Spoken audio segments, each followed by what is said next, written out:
is the man who scooped a big story. According to the New York Post's Joel Sherman, our friend and colleague here at the network, there will be a number of rules changes for the 2022 season, the likes of which we had speculated about for years. But Joel broke the story in the Post, and he's being credited with all the information. So we went right to the source, to Joel himself. What about these rules, Joel? Good morning. Good morning, Matt. Good morning, Harold. So I think there's 3 new rules and one that isn't even included in the rules. We're just going back to something old. So why don't I start with that? This won't even be in the rules, which is we've eliminated 7-inning double headers. We're back to 9-inning games all the time. The 3 rules that will be in place is rosters will move from 26 to 28 players through May 1st. And a team can have as many pitchers on their roster as they like. Remember, when they drop back to 26 on May 2nd, it's got to be half the roster, 13 pitchers. This is essentially for the pitching to make sure with a 3.5-week spring training, guys won't be built up arm-wise by the start of the season, April 7th. So this will give extra arms to get through essentially the first 3 weeks, month of the season.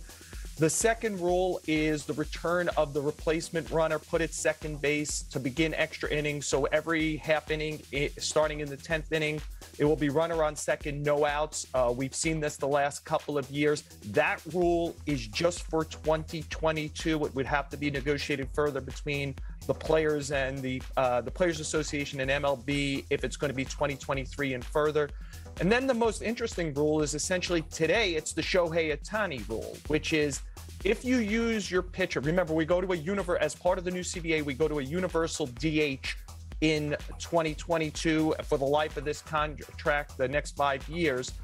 So the DH is all 30 teams. If you use your pitcher as a designated hitter, and right now the only team likely to do that, the only player likely to do that is the Angels with Shohei Ohtani. Even if he's removed as a pitcher, he gets to stay in as a hitter for the rest of the game. I wonder if that one of those encouragements is we start to see in baseball on the amateur level, more pitchers trying to hit and be two-way players, and we get a more interesting kind of player coming into the game because this allows you to pitch and continue to hit even when you're removed from the game. Yeah, Joel, I like that rule. Oh, I'm sorry, Matt. Go ahead, H. No, go ahead. I was going to say I like the Ohtani rule for amateurs.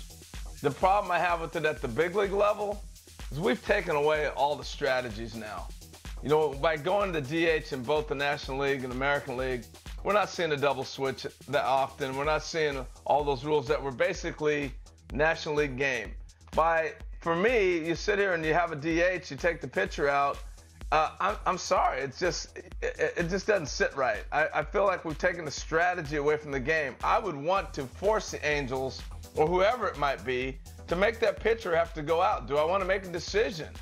Is he going to have to pitch more? Are they going to lose him? Will he get to hit next time around? How do you do that? I just think that is intriguing for our sport. And we're taking out strategies that just kind of make the game, in my mind. You can react. So Harold, what I would say is once we decided to the sport decided to go to a universal DH, that strategy was removed. At this point, we're talking about one team and one player for this season that this will really impact, unless all of a sudden the Diamondbacks are batting Madison Bumgarner besides just having him start, or the Mets are allowing Jacob deGrom to hit. And I can't imagine any of those situations. So while I hear you, I mean, we are talking about such a small, once we have a universal DH, we're talking about one team and one player today.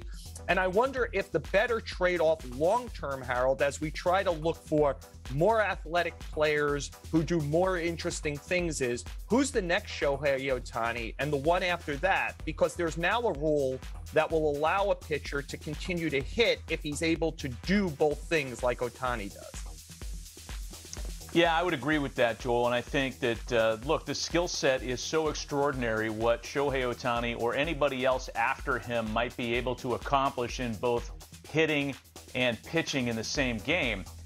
There has to be some benefit to that skill set other than losing half of them on nights that you get pulled from a game. So Look, I mean, I'm going to sound like an Angels homer here, so fine. But I just think that there's a benefit there that the player and the club should enjoy, and I think this rule makes that happen. Can I suggest what the benefit could be, besides that maybe more people would do it, Matt, is this rule was used at the All-Star game last year. If you remember, Ohtani continued to hit in that game. And that was the Shohei Ohtani All-Star game, right? Like he was the biggest star at the game. And he is arguably either the biggest or in the short list of biggest stars. You know, we need as a sport to start promoting rules like the other leagues do that enhance our stars. And I would say that at minimum, Angel fans would like to see Shohei Ohtani hit as often as possible. He's pretty special at it.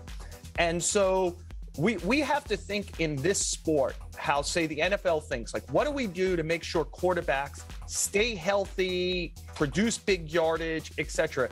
We're so tied to our historic rules, many of which were made in the middle of the 1800s when players were 5'6", that we forget that the idea is to be as entertaining as possible. And I'd rather be entertained than see Shohei Ohtani hit as much as possible. And so, that we have to think like that as a sport, I think. I would agree. Great information from Joel Sherman. You can read his entire story on the New York Post website. Joel, thank you for the contributions today and always. We appreciate the time. And Harold, I want to go back to you for your comments on this and your reactions to this, because you feel pretty strongly about the strategy being removed by various rules, interpretations, and modifications. I want to give you a chance to expand on that here. Well, I just feel like one of the beauties of our sport is being able to set up a team to force them to have to make moves. And whether that's pitching changes or double switches. We've taken out the slide rule at second. You know, certain guys were afraid somebody might slide in hard on them. You remove that guy, he can't play that position. You know, we've taken that away. We've allowed a third baseman now to essentially play second base. There's a lot of things that we've allowed to come into the sport that have not made it better for baseball.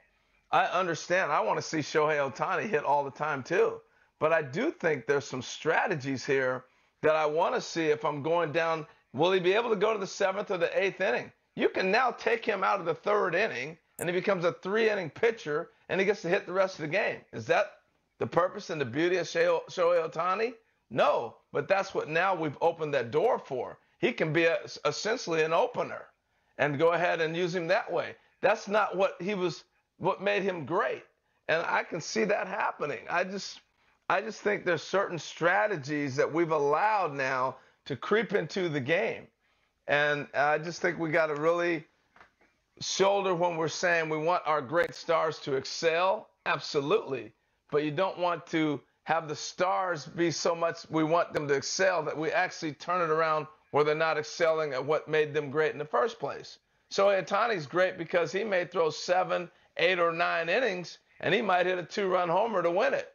But now if he's an opener, he's essentially just throwing 1 inning and he's hitting. I don't like that part of it. All right, fair point. I got you.